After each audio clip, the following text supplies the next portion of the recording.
ಸ್ನೇಹಿತರೆ, ರಾಜ್ಯ ಕಾಂಗ್ರೆಸ್ ಪಾಳ್ಯದಲ್ಲಿ ಯಾವುದೂ ಕೂಡ ಸರಿಯಾಗಿಲ್ಲ.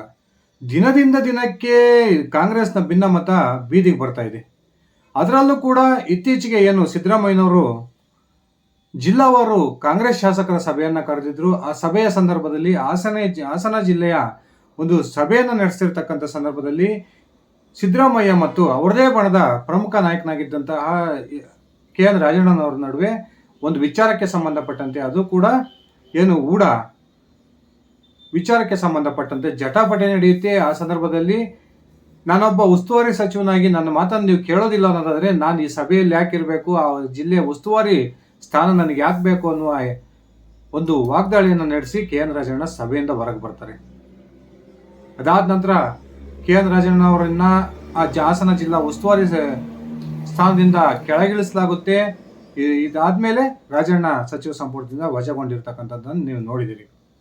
ಈಗ ಇಂಥದೇ ಒಂದು ಸಂದರ್ಭ ನಿನ್ನೆ ವಿಧಾನಸೌಧದಲ್ಲಿ ನಡೆದಂಥ ಒಂದು ಸಭೆಯಲ್ಲಿ ಡಿ ಕೆ ಶಿವಕುಮಾರ್ ಮತ್ತು ಸಿದ್ದರಾಮಯ್ಯ ಬಣದಲ್ಲಿ ಗುರುತಿಸಿಕೊಂಡಿರ್ತಕ್ಕಂಥ ಒಬ್ಬ ದಲಿತ ಸಚಿವನ ನಡುವೆ ಏಕವಚನದಲ್ಲಿ ಈ ಇಬ್ಬರು ನಾಯಕರು ಬೈದಾಡ್ಕೊಂಡಿರ್ತಕ್ಕಂಥದ್ದು. ಅದು ಕೂಡ ತಮ್ಮ ಎದುರಲ್ಲಿ ಮಾಧ್ಯಮಗಳಿದ್ರೂ ಕೂಡ ಆ ಮಾಧ್ಯಮಗಳ ಎದುರಲ್ಲೇ ಈ ಇಬ್ಬರು ನಾಯಕರ ನಡುವೆ ಜಟಾಪಟಿ ನಡೆದಿರ್ತಕ್ಕಂಥದ್ದು ಕಾಂಗ್ರೆಸ್ ಪಾಳೆಯದ ಒಂದು ರೀತಿ ಆತಂಕಕ್ಕೆ ಕಾರಣ ಆಗಿದೆ ಅನ್ನುವ ಒಂದು ಮಾತುಗಳು ಕೇಳಿ ಬರ್ತಾ ಇದ್ದಾವೆ. ಬನ್ನಿ ಸ್ನೇಹಿತರೆ, ಹಾಗಾದ್ರೆ ನಿನ್ನೆ ವಿಧಾನಸೌಧದಲ್ಲಿ ಯಾವ ವಿಚಾರಕ್ಕೆ ಸಂಬಂಧಪಟ್ಟಂತೆ ಸಭೆ ನಡೀತು, ಆ ಸಭೆಯಲ್ಲಿ ಡಿ ಕೆ ಶಿವಕುಮಾರ್ ಮತ್ತೆ ಯಾವ ಸಚಿವನ ನಡುವೆ ಜಟಾಪಟಿ ನಡೀತು ಒಂದ್ಸರಿ ತಿಳ್ಕೊಂಡು ಬರೋಣ. ಅದಕ್ಕಿಂತ ಮುಂಚೆ ನೀವಿನ್ನು ನನ್ನ ಇಟ್ಕೆ ಎಂ ಅಂತ ಯೂಟ್ಯೂಬ್ ಚಾನಲ್ಗೆ ಸಬ್ಸ್ಕ್ರೈಬ್ ಮಾಡ್ಕೊಂಡಿಲ್ಲ ಅಂದರೆ ದಯವಿಟ್ಟು ಸಬ್ಸ್ಕ್ರೈಬ್ ಮಾಡಿಕೊಂಡು ಬೆಲ್ ಬಟನ್ನ ಕ್ಲಿಕ್ ಮಾಡಿ. ನಾನು ಕೊಡ್ತಕ್ಕಂಥ ಮಾಹಿತಿ ನಿಮ್ಗೆ ಇಷ್ಟ ಆಗಿದ್ರೆ ಈ ವಿಡಿಯೋಗೆ ಲೈಕ್ ಮಾಡಿ, ಶೇರ್ ಮಾಡಿ, ಕಮೆಂಟ್ ಮಾಡಿ. ಸ್ನೇಹಿತರೆ, ಈ ಸದ್ಯಕ್ಕೆ ಕಾಂಗ್ರೆಸ್ ಪರಿಸ್ಥಿತಿ ಹೆಂಗೈತಿ ಅಂದರೆ ಒಂಥರ ನೀರಿನ ಮೇಗಿನ ಗುಳ್ಳೆ. ಯಾವ ಕ್ಷಣದಲ್ಲಿ ಆ ಗುಳ್ಳೆ ಒಡೆದೋಗುತ್ತೋ ಹೇಳೋಕ್ಕಾಗ್ತಾ ಇಲ್ಲ. ಈ ಕಾಂಗ್ರೆಸ್ನ ಬಣ ರಾಜಕಾರಣ ಸಂಪೂರ್ಣ ತಾರಕಕ್ಕೇರಿಬಿಡುತ್ತೆ. ಯಾವಾಗ ಯಾವ ಬಣದ ಶಾಸಕರು ಯಾವ ಬಣದ ನಾಯಕರು ಕಾಂಗ್ರೆಸ್ಸಿಗೆ ಕೈ ಕೊಡ್ತಾರೆ ಅನ್ನೋದನ್ನು ಹೇಳಕ್ ಬರ್ತಿಲ್ಲ. ಎರಡೂ ಬಣದ ನಾಯಕರ ನಡುವೆ ಒಂದು ಸ್ವಲ್ಪನೂ ಕೂಡ ಹೊಂದಾಣಿಕೆ ಇಲ್ಲ. ಪದೇ ಪದೇ ಸಚಿವರ ನಡುವೆ ಜಟಾಪಟಿ ನಡೆಯೋದು, ಶಾಸಕರ ಸಚಿವರ ನಡುವೆ ಜಟಾಪಟಿ ನಡೆಯೋದು ಕಾಮನ್ ಆಗೋಗ್ಬಿಟ್ಟಿದೆ. ನಿನ್ನೆ ವಿಧಾನಸೌಧದಲ್ಲಿ ಕೃಷ್ಣಾ ಮೇಲ್ದಂಡೆ ಯೋಜನೆಯ 3ನೇ ಹಂತದ ಪ್ರಗತಿ ಪರಿಶೀಲನಾ ಸಭೆ ಡಿ ಕೆ ಶಿವಕುಮಾರ್ ಅವರ ನೇತೃತ್ವದಲ್ಲಿ ನಡೆಯುತ್ತೆ. ಆ ಸಭೆಯಲ್ಲಿ ಸಚಿವ ಪ್ರಿಯಾಂಕ ಖರ್ಗೆ ಕೂಡ ಇರ್ತಾರೆ. ಹಾಗೇನೆ ಅಬ್ಕಾರಿ ಸಚಿವ ಸಿದ್ದರಾಮಯ್ಯ ಬಣದ ಪ್ರಮುಖ ನಾಯಕನಾಗಿರ್ತಕ್ಕಂಥ ಆರ್ ಬಿ ತಿಮ್ಮಾಪುರ್ ಕೂಡ ಇರ್ತಾರೆ. ಈ ಒಂದು ಸಭೆ ನಡೀತಾ ಇರ್ತದೆ. ಆಗ ಆ ಕೃಷ್ಣಾ ಮೇಲ್ದಂಡೆ ಯೋಜನೆಯ ಈ ರೈತರ ಜಮೀನಿನ ವಶಪಡಿಸ್ಕೊಳ್ಳೋದಕ್ಕೆ ಸರ್ಕಾರ ಒಂದು ದರವನ್ನು ನಿಗದಿ ಮಾಡಿರುತ್ತೆ. ಈ ದರ ನಿಗದಿಯ ವಿರುದ್ಧ ಆರ್ ಬಿ ತಿಮ್ಮಾಪುರ್ ಚಕಾರವನ್ನು ಎತ್ತಾರೆ. ನೇರವಾಗಿ ಸಭೆ ನಡೀತಿರ್ತಕ್ಕಂಥ ಸಂದರ್ಭದಲ್ಲಿ R B Timmapur D K Shivakumar ಒಂದು ಮಾತನ್ನು ಹೇಳ್ತಾರೆ. ನೋಡ್ರಿ ಡಿ ಕೆ ಶಿವಕುಮಾರ್ ಅವರೇ, ನೀವು ಹಿಂದಿನ ಸರ್ಕಾರಗಳು ನಿಗದಿ ಮಾಡಿದಂತಹ ಒಂದು ಪರಿಹಾರವನ್ನು ನಾವು ತೆಗೆದುಕೊಳ್ಳೋದಕ್ಕೆ ಅಲ್ಲಿನ ರೈತರು ರೆಡಿ ಇಲ್ಲ. ಆ ಕಾರಣಕ್ಕೆ ಪ್ರತಿ ಎಕರೆಗೆ 40ರಿಂದ 50 ಲಕ್ಷ ರೂಪಾಯಿ ಒಂದು ಪರಿಹಾರವನ್ನು ನೀವು ಕೊಡಬೇಕು, ತಕ್ಷಣಕ್ಕೆ ಘೋಷಣೆ ಮಾಡ್ರಿ ಅನ್ನುವ ಹೇಳಿಕೆಯನ್ನು ಕೊಡ್ತಾರೆ. ಯಾವಾಗ ಆರ್ ಬಿ ತಿಮ್ಮಾಪುರಿಂದ ಈ ರೀತಿಯ ಒಂದು ಬೇಡಿಕೆ ಬಂತೋ ಇದ್ದಕ್ಕಿದ್ದಾಗೆ ಡಿ ಕೆ ಶಿವಕುಮಾರ್ ಕೆಂಡಾಮಂಡಲರಾಗ್ಬಿಡ್ತಾರೆ. ಡಿ ಕೆ ಶಿವಕುಮಾರ್ ನೇರವಾಗಿಯೇ ಏಕವಚನದಲ್ಲಿ ಆರ್ ಬಿ ತಿಮ್ಮಾಪುರ ಮೇಲೆ ಮುಗಿಬಿದ್ರು ಅನ್ನುವ ಒಂದು ಮಾಹಿತಿಗಳು ಲಭ್ಯವಾಗ್ತಿದ್ದಾವೆ. ಏನ್ರಿ, ನೀವೊಬ್ರು ಜವಾಬ್ದಾರಿ ಸಚಿವರಾಗಿ ನೀವೇ 40-50 ಲಕ್ಷ ಪರಿಹಾರ ಕೇಳ್ತಿರಲ್ಲ, ಇದು ಕೊಡಕ್ ಸಾಧ್ಯನಾ? ಈಗಾಗಲೇ ಕೃಷ್ಣಾ ಮೇಲ್ದಂಡೆ ಯೋಜನೆಯ ಒಂದು ಅಂದಾಜು ಲೆಕ್ಕಾಚಾರನೇ ಉಲ್ಟಾಗಿ ಹೋಗಿದೆ. ನಾವು ಅಂದ್ಕೊಂಡಿದ್ದೆ ಈಗ ಅದಕ್ಕೆ ಆ ಕಾಮಗಾರಿ ಖರ್ಚಾಗ್ತಿರತಕ್ಕಂಥ ಒಂದು ಹಣವೇ ಬೇರೆ ಲೆಕ್ಕ ಆಗಿದೆ. ಇಂಥ ಸಂದರ್ಭದಲ್ಲಿ ನೀವು ಒಬ್ಬ ಪ್ರಮುಖ ಸಚಿವರಾಗಿ ನೀವೇ ರೈತರ ಪರವಾಗಿ 40-50 ಲಕ್ಷ ಪರಿಹಾರ ಕೊಡಬೇಕು ಅನ್ನುವ ಒಂದು ಬೇಡಿಕೆಯನ್ನು ಇಡ್ತೀರಾ? ನೀವು ಸುಮ್ಮ ಕೂತ್ಕೊಳ್ರಿ, ರೈತರು ಅದ್ರ ಬಗ್ಗೆ ಬೇಡಿಕೆಯನ್ನು ಇಡಲಿ, ಅವ್ರು ಮಾತಾಡಲಿ ಅನ್ನುವ ಮಾತನ್ನು D K Shivakumar R B ತಿಮ್ಮಾಪುರ್ಗೆ ನೇರವಾಗಿ ಹೇಳ್ತಾರೆ. ಅಷ್ಟಕ್ಕೆ ಆರ್ ಬಿ ತಿಮ್ಮಾಪುರ್ ಸುಮ್ಮನಾಗಲ್ಲ.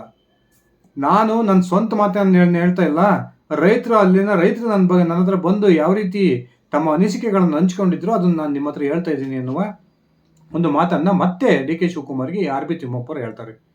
ಈ ಆರ್ ಬಿ ತಿಮ್ಮಾಪುರ್ ಮತ್ತೆ ಅವಾಗ ಡಿ ಕೆ ಶಿವಕುಮಾರ್ ಮೇಲೆ ಮರು ಉತ್ತರ ಕೊಟ್ಟರು. ಡಿ ಕೆ ಶಿವಕುಮಾರ್ ಅಷ್ಟಕ್ಕೆ ಸುಮ್ಮನಾಗೋದಿಲ್ಲ. ನೋಡ್ರಿ, ನೀವು ಒಬ್ಬ ಜವಾಬ್ದಾರಿಯುತ ಸ್ಥಾನದಲ್ಲಿರ್ತಕ್ಕಂಥ ಸಚಿವ ಅನ್ನೋ ಕಾರಣಕ್ಕೆ ಇಂದಿನ ಸರ್ಕಾರದಲ್ಲಿದ್ದಂತಹ ಬಸವರಾಜ ಬೊಮ್ಮಾಯಿ ಅಲ್ಲಿನ ರೈತರ ಪ್ರತಿ ಎಕರೆಗೆ ಒಂದು ದರವನ್ನು ನಿಗದಿ ಮಾಡಿದ್ರು. ನೀವು ಬೇಡಿಕೆ ಇಟ್ಟಿದ್ರಿ ಅನ್ನೋ ಕಾರಣಕ್ಕೆ ನಾನು ಅದಕ್ಕೆ ಸ್ವಲ್ಪ ಜಾಸ್ತಿ ಹಣವನ್ನು ಸೇರಿಸಿ ರೈತರಿಗೆ ಪರಿಹಾರವನ್ನು ಕೊಡ್ತಕ್ಕಂಥ ತೀರ್ಮಾನವನ್ನು ಮಾಡಿದ್ದೆ. ನೀವು ಬೇಜವಾಬ್ದಾರಿಯುತವಾಗಿ 40-50 ಲಕ್ಷ ಪ್ರತಿ ಎಕರೆಗೆ ಪರಿಹಾರ ಕೊಡ್ರಿ ಅಂತ ಕೇಳೋದಾದ್ರೆ ನೀವ್ಯಾಕೆ ಈ ರೀತಿಯ ಒಂದು ಹೇಳಿಕೆಯನ್ನು ಕೊಡ್ತಾ ಇದ್ದೀರಿ, ನೀವ್ಯಾರು ಈ ವಿಚಾರವನ್ನು ಮಾತಾಡೋದಿಕ್ಕೆ ಅನ್ನೋ ಪ್ರಶ್ನೆಯನ್ನು ಮಾಡಿದ್ರು ಅನ್ನುವ ಮಾತುಗಳು ಕೇಳಿ ಬರ್ತಿದ್ದಾವೆ. ಇಷ್ಟೆಲ್ಲ ಒಂದು ಮಾತುಕತೆಗಳು ನಡೀತಿರ್ತಕ್ಕಂಥ ಸಂದರ್ಭದಲ್ಲಿ ಆ ಸಭೆಯಲ್ಲಿ ಪ್ರಿಯಾಂಕಾ ಗಾಂಧಿ ಖರ್ಗೆ ಅವರು ಕೂಡ ಇರ್ತಾರೆ. ಪ್ರಿಯಾಂಕಾ ಖರ್ಗೆ ಆ ಕ್ಷಣದಲ್ಲಿ ಒಂದು ವಿಚಾರವನ್ನು ಅಬ್ಸರ್ವ್ ಮಾಡ್ತಾರೆ.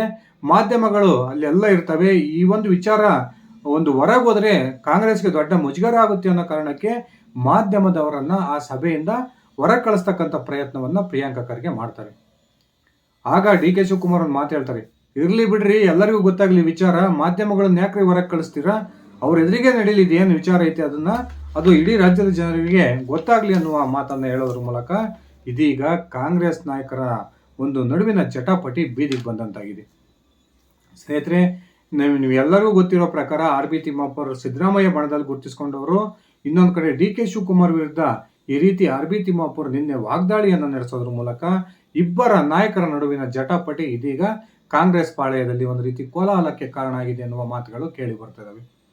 ಈಗಾಗಲೇ ಸಮಯ ಒಂದೇ ಒಂದು ಸಣ್ಣ ಅವಕಾಶ ಸಿಕ್ಕರೂ ಕೂಡ ಈ ಬಣದ ನಾಯಕರು ಆ ಬಣದವ್ರ ಮೇಲೆ, ಆ ಬಣದ ನಾಯಕರು ಈ ಬಣದವ್ರ ಮೇಲೆ ಮುಗಿ ಬೀಳ್ತಕ್ಕಂಥದ್ದನ್ನ ನಾವು ನೋಡ್ತಾನೆ ಬಂದಿದ್ದೀವಿ. ನಾಯಕತ್ವ ಬದಲಾವಣೆ ವಿಚಾರ ದೊಡ್ಡ ಮಟ್ಟದಲ್ಲಿ ಕೇಳಿ ಬರ್ತಾ ಇದೆ. ಒಂದ್ ಕಡೆ KN ರಾಜಣ್ಣ ಅವರನ್ನ ಸಚಿವ ಸಂಪುಟದಿಂದ ವಜಾ ಮಾಡಲಾಗಿದೆ. ಈ ವಜಾ ಮಾಡೋದಕ್ಕೆ ಪ್ರಮುಖ ಕಾರಣ ಡಿ ಕೆ ಶಿವಕುಮಾರ್ ಎನ್ನುವ ಆಪಾದನೆಯನ್ನು ಕೂಡ ಸಿದ್ದರಾಮಯ್ಯ ಬಣ ಮಾಡ್ತಾ ಇದೆ.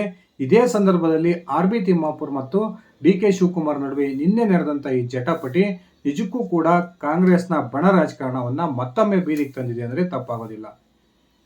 ಪ್ರತಿಯೊಂದು ವಿಚಾರದಲ್ಲೂ ಕೂಡ ಒಂದು ರೀತಿ ಭಿನ್ನಮತವನ್ನು ತೋರಿಸ್ತಾ ಇರತಕ್ಕಂಥ ಕಾಂಗ್ರೆಸ್ ನಾಯಕರು ರಾಜ್ಯವನ್ನ ಅಭಿವೃದ್ಧಿ ಕಡೆಗೆ ಕೊಂಡೊಯ್ಯದಿರಲಿ, ಅವರ ನಡುವಿನ ಸಮನ್ವಯತೆ ಕೊರತೆಯಿಂದ ರಾಜ್ಯ ಇವತ್ತು ಅಧೋಗತಿಗೆ ಬಂದು ನಿಂತಿರ್ತಕ್ಕಂಥದ್ದು ನಿಜಕ್ಕೂ ಕೂಡ ವಿಪರ್ಯಾಸ ಅಂದ್ರೆ ತಪ್ಪಾಗೋದಿಲ್ಲ. ಸ್ನೇಹಿತರೆ, ಕಾಂಗ್ರೆಸ್ನಲ್ಲಿ ಇದೇ ರೀತಿಯ ಪರಿಸ್ಥಿತಿ ಮುಂದುವರೆದಿದ್ದೆ ಆದರೆ ನಿಜಕ್ಕೂ ಕೂಡ ಸಿದ್ದರಾಮಯ್ಯ ಸರ್ಕಾರ ತನ್ನ ಅವಧಿಯನ್ನು ಪೂರ್ಣಗೊಳಿಸುತ್ತಾ ಅಥವಾ ಈ ಕಾಂಗ್ರೆಸ್ನ ಭಿನ್ನಮತ ತಾರಕಕ್ಕೇರಿ ಸರ್ಕಾರ ತಮ್ಮ ಪಕ್ಷದ ನಾಯಕರ ಒಳಜಗಳದಿಂದ ನಿಜಕ್ಕೂ ಕೂಡ ಪತನ ಆಗುತ್ತಾ? ನಿಮ್ಮ ವೈಯಕ್ತಿಕ ಅಭಿಪ್ರಾಯವನ್ನು ಕಮೆಂಟ್ ಮಾಡಿ. ಇದಿಷ್ಟಾಗಿತ್ತು ನನ್ನ ಇವತ್ತಿನ ಈ ವಿಡಿಯೋ. ನಾನು ಕೊಟ್ಟಿರ್ತಕ್ಕಂಥ ಮಾಹಿತಿ ನಿಮ್ಗೆ ಇಷ್ಟ ಆಗಿದ್ರೆ ಈ ವಿಡಿಯೋಗೆ ಲೈಕ್ ಮಾಡಿ, ಶೇರ್ ಮಾಡಿ, ಕಮೆಂಟ್ ಮಾಡಿ. ಧನ್ಯವಾದಗಳು ಸ್ನೇಹಿತರೆ. ಶುಭ ದಿನ.